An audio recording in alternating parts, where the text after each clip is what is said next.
ಹೂ ತೆರೆಯುತ್ತಿದೆ ಹೊರಟಿರುವ ನಸುಕಿನಲಿ, ತೊರೆಯದೆ ಕುಣಿಯುತ್ತಿದೆ ಮನಸ್ಸಿನಲಿ.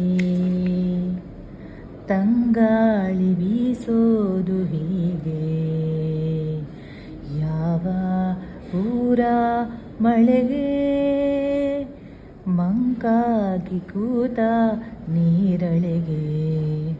ಮಾತಂತೆ ಗಾಳಿ ಜೊತೆಗೆ ಯಾರ ಕರೆಗೆ ನದಿಯು ಹೊರಳಿತು ಈಗ ಹೊಸತರ ವೇಗ.